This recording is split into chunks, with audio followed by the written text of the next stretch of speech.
SSG വൈബ്സിൻ്റെ പുതിയൊരു വീഡിയോയിലേക്ക് എല്ലാവർക്കും സ്വാഗതം. കേട്ടറ്റ് എക്സാമുമായി ബന്ധപ്പെട്ട് അല്ലെങ്കിൽ 2025 നെക്സ്റ്റ് കേട്ടറ്റുമായി ബന്ധപ്പെട്ട് കുറച്ച് കാര്യങ്ങൾ പറയുന്നതിന് വേണ്ടിയിട്ടാണ്, കേട്ടറ്റ് നോട്ടിഫിക്കേഷനുമായി ബന്ധപ്പെട്ട കുറച്ച് കാര്യങ്ങൾ പറയുന്നതിന് വേണ്ടിയിട്ടാണ് ഈ ഒരു വീഡിയോ ചെയ്യുന്നത്. പലരും നമുക്ക് കമൻറ്റ് ചെയ്യാറുണ്ട്, പലരും നമുക്ക് മെസ്സേജ് ചെയ്യാറുണ്ട് നെക്സ്റ്റ് കേട്ടറ്റിനെ കുറിച്ച് ചോദിച്ചിട്ട്. അപ്പോൾ അതിനെക്കുറിച്ചൊക്കെ പറയുന്നതിന് വേണ്ടിയിട്ടാണ്, അല്ലെങ്കിൽ നെക്സ്റ്റ് കേട്ടറ്റ് വൈകുമോ എന്നുള്ളതിനെക്കുറിച്ചാണ് നമ്മൾ ഈ ഒരു വീഡിയോയിൽ പറയുന്നത്. അപ്പോൾ അതിന് മുന്നേ നമ്മൾ കേട്ടറ്റ് സോഷ്യൽ സയൻസ് ബാച്ചിന് PDF ബാച്ചാണ്. PDF ബാച്ചിന് ജോയിൻ ചെയ്യാൻ ഉദ്ദേശിക്കുന്നവർ നമ്മുടെ ഈ ഒരു നമ്പറിൽ കോൺടാക്റ്റ് ചെയ്യുക. PDF ബാച്ച് എന്ന് പറയുമ്പോൾ കേട്ടറ്റ് കാറ്റഗറി 2 and 3 സോഷ്യൽ സയൻസ് മാത്രമാണ് നമ്മൾ പ്രൊവൈഡ് ചെയ്യുന്നത്. സോഷ്യൽ സയൻസിൻ്റെ കൂടെ സൈക്കോളജി നോട്ട്സും അതിൻ്റെ ക്വസ്റ്റ്യൻ പേപ്പേഴ്സും എക്സ്ട്രാ ഫാക്ട്സും പ്രൊവൈഡ് ചെയ്യുന്നുണ്ട്. മറ്റ് സബ്ജക്റ്റുകളൊന്നും നമ്മൾ കൊടുക്കുന്നില്ല. പിന്നെ നമ്മൾ കൊടുക്കുന്നത് സെറ്റ് ഹിസ്റ്ററിയാണ്. ഇതെടുത്ത് പറയുന്നത് പല സബ്ജക്റ്റുകാരും വിളിച്ച് അന്വേഷിക്കുന്നുണ്ട്. അതുകൊണ്ടാണ് നമ്മൾ സെറ്റ് ഹിസ്റ്ററിയും കേട്ടിട്ട് 2 and 3 സോഷ്യൽ സയൻസ് മാത്രമാണ് പ്രൊവൈഡ് ചെയ്യുന്നത്. അപ്പോൾ നമ്മൾ ചെറിയൊരു എമൗണ്ടിനാണ് ഇത് അവൈലബിൾ ആക്കിയിട്ടുള്ളത്. അതിലൊരു ഓഫർ റേറ്റ് കൂടെ കൊടുക്കുന്നുണ്ട് ഈ 2 ദിവസത്തിനുള്ളിൽ ജോയിൻ ചെയ്യുന്നവർക്ക്. നാളെ നമ്മളൊരു ബാച്ച് സ്റ്റാർട്ട് ചെയ്യുന്നുണ്ട്. ആവശ്യമുള്ളവർ കോൺടാക്റ്റ് ചെയ്യുക.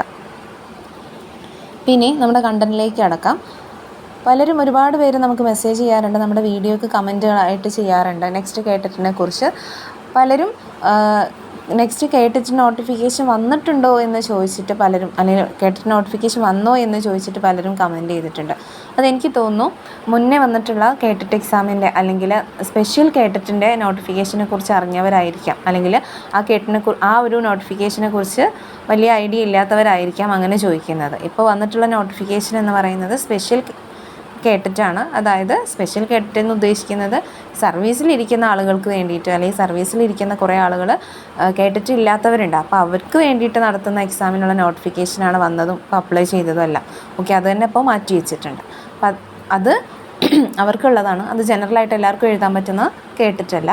പക്ഷേ എല്ലാവർക്കും എഴുതാൻ പറ്റുന്ന കേട്ടറ്റിനെ കുറിച്ച് നമ്മൾ മുന്നേ വീഡിയോ ചെയ്തിട്ടുണ്ടായിരുന്നു. നോട്ടിഫിക്കേഷന് എന്ന് വരും എന്നുള്ളതിനെക്കുറിച്ചെല്ലാം പറഞ്ഞിട്ട് പരീക്ഷാ ഭവനിൽ വിളിച്ച് അന്വേഷിച്ചതിൻ്റെ ഭാഗമായിട്ടാണ് നമ്മൾ അന്ന് വീഡിയോ ചെയ്തത്. അന്ന് അവർ പറഞ്ഞത് ജൂൺ ഓർ ജൂലൈ എന്നാണ്. ജൂൺ ഓർ ജൂലൈ എന്ന് പറയുമ്പോൾ നമുക്ക് ജൂലൈയിലേക്ക് പ്രതീക്ഷിക്കേണ്ട, മറിച്ച് ജൂണിൽ തന്നെ നോട്ടിഫിക്കേഷൻ വരാനാണ് സാധ്യത. മുന്നേ ഉണ്ടായിട്ടുള്ള എക്സാം വെച്ച് നോക്കുമ്പോൾ, അല്ലെങ്കിൽ മുന്നേ ഉണ്ടായിട്ടുള്ള എക്സാമിൻ്റെ കാര്യങ്ങൾ വെച്ച് നോക്കുമ്പോൾ ജൂണിൽ തന്നെ നോട്ടിഫിക്കേഷൻ വരാൻ സാധ്യത കൂടുതലാണ്. അപ്പോൾ അതുകൊണ്ട് തന്നെ ജൂലൈയിലേക്ക് പോകണമെന്നില്ല, ജൂണിൽ തന്നെ നോട്ടിഫിക്കേഷൻ വരാനും ഒരു ജൂലൈ ലാസ്റ്റൊക്കെ ആകുമ്പോഴേക്ക് എക്സാം നടക്കാനും സാധ്യതയുണ്ട്. അപ്പോൾ തീർച്ചയായിട്ടും പഠിക്കുന്നവർ നന്നായിട്ട് പഠിച്ചു തുടങ്ങുക. എക്സാം നമുക്ക് ഒരു ജൂലൈ ലാസ്റ്റിലൊക്കെ നമുക്ക് എക്സാം പ്രതീക്ഷിക്കാം. ഓക്കെ, അപ്പോൾ ഇത് നമ്മൾ പറയുന്നത് മുന്നേ നമ്മൾ പരീക്ഷാ ഭവനിൽ വിളിച്ച് കോൺടാക്റ്റ് ചെയ്തിട്ടുണ്ടായിരുന്നു. അതിൻ്റെ ഭാഗമായിട്ടാണ് അവർ പറഞ്ഞതനുസരിച്ചിട്ടാണ്, ജൂൺ ഓർ ജൂലൈ എന്ന് പറഞ്ഞതനുസരിച്ചിട്ടാണ് നമുക്ക് ഈ ഒരു കാര്യം നമ്മൾ പറഞ്ഞിട്ടുള്ളത്.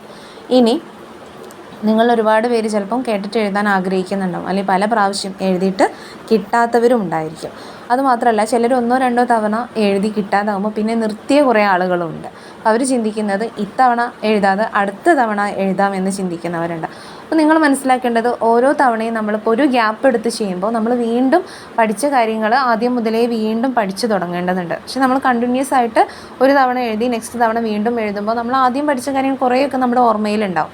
അപ്പോൾ അതുകൊണ്ട് തന്നെ ഒരു ഗ്യാപ്പ് എടുക്കാതെ എക്സാം ക്വാളിഫൈ ചെയ്യുന്നവരെ എന്ത് ചെയ്യുക, എഴുതാൻ ശ്രദ്ധിക്കുക, ഗ്യാപ്പ് എടുക്കാതെ ഇരിക്കുക. കാരണം അത് നമുക്ക് കുറച്ചുകൂടെ ഗ്യാപ്പ് എടുക്കുമ്പോൾ നമ്മൾ കുറച്ചുകൂടെ റിസ്ക് എടുക്കേണ്ടി വരും. അപ്പോൾ അതുകൊണ്ടാണ് പറഞ്ഞത്.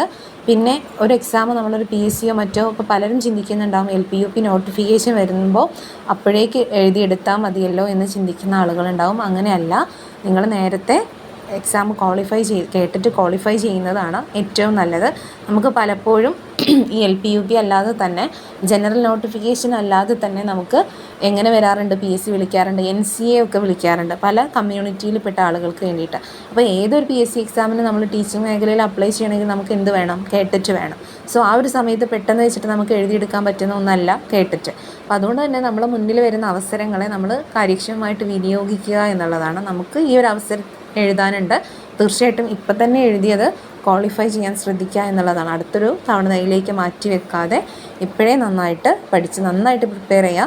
എല്ലാ തവണത്തെയും പോലെയല്ല, ഇപ്രാവശ്യം കുറച്ച് കൂടുതൽ പഠിക്കാനുണ്ടാവും. പറയാൻ കാരണം ടെക്സ്റ്റ് ബുക്ക് മാറിയിട്ടുണ്ട്.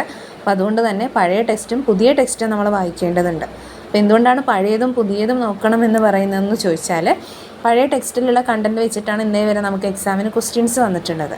അപ്പോൾ തീർച്ചയായിട്ടും പ്രീവിയസ് ക്വസ്റ്റ്യൻസും പ്രീവിയസ് ആയിട്ടുള്ള ചോദിച്ചിട്ടുള്ള കണ്ടൻറ്റുകളെല്ലാം നമ്മുടെ സിലബസിലുള്ള ടോപ്പിക്കല്ല, അതനുസരിച്ചിട്ടുള്ള ടോപ്പിക്കാണ്. അപ്പോൾ തീർച്ചയായിട്ടും അവിടുന്ന് നമുക്ക് എന്തായാലും ചോദ്യങ്ങൾ വരും. അതുമാത്രമല്ല പുതിയ ടെക്സ്റ്റ് എന്തിനു വായിക്കണമെന്ന് ചോദിച്ചാൽ നമുക്ക് നമ്മുടെ ബേസ് എന്ന് പറയുന്ന SCERT ആണ്. സോ പുതിയ SCERT ടെക്സ്റ്റ് വായിക്കാതെ നമുക്ക് എക്സാമിന് പോകാനും സാധിക്കില്ല. ഇനി അതിൽ നിന്നും ചോദിച്ചാലോ, അപ്പം നമുക്ക് 2 ടെക്സ്റ്റും അല്ലെങ്കിൽ 2 ഭാഗങ്ങളും കവർ ചെയ്യേണ്ടതുണ്ട്. ഒരുപാട് കാര്യങ്ങൾ പഠിക്കാനുണ്ട്. കൂടെ സൈക്കോളജിയും ലാംഗ്വേജ് ഏതാണെങ്കിലും അതും പഠിക്കാനുണ്ട്. അപ്പോൾ തീർച്ചയായിട്ടും അടുത്ത കേട്ടിട്ട് തന്നെ നിങ്ങൾ ക്വാളിഫൈ ചെയ്യാൻ ശ്രദ്ധിക്കുക. അതിന് വേണ്ടിയിട്ട് ഇപ്പോഴേ എഫേർട്ട് എടുത്ത് തുടങ്ങുക. നമുക്ക് വേണ്ടി ആരും സമയം കണ്ടെത്തി തരില്ല, നമ്മൾ നമുക്ക് വേണ്ടി സമയം കണ്ടെത്തുക, പഠിക്കുക എന്നുള്ളതാണ്. അപ്പോൾ തീർച്ചയായിട്ടും നിങ്ങൾ നന്നായിട്ട് പഠിച്ചു തുടങ്ങുക. SCERT നന്നായിട്ട് വായിക്കുക. ടെക്സ്റ്റ് തന്നെയാണ് നമ്മളെ ഏറ്റവും വലിയ അസറ്റ് എന്ന് പറയുന്നത്. സോ ടെക്സ്റ്റ് നന്നായിട്ട് വായിക്കുക. വിത്ത് PYQ കൂടെ ചെയ്തു പോയി കഴിഞ്ഞാൽ തീർച്ചയായിട്ടും നിങ്ങൾക്ക് അടുത്ത തവണ ക്വാളിഫൈ ചെയ്യാൻ പറ്റും. ഒരുപാട് PYQ ബേസ്ഡ് ക്വസ്റ്റ്യൻസ് ആൻഡ് അതിൻ്റെ ഡിസ്കഷൻസ് ഒക്കെ നമ്മുടെ ചാനലിൽ തന്നെ നമ്മൾ ചെയ്തു വെച്ചിട്ടുണ്ട്. അതെല്ലാം ഒന്ന് കണ്ടു നോക്കുക. കൂടുതൽ ക്ലാസ്സുകൾ ആവശ്യമാണെങ്കിൽ കമൻറ്റ് ചെയ്യുക. നമ്മുടെ PDF ബാച്ചിന് ജോയിൻ ചെയ്യാൻ ആഗ്രഹിക്കുന്നവർ കോൺടാക്റ്റ് ചെയ്യുക.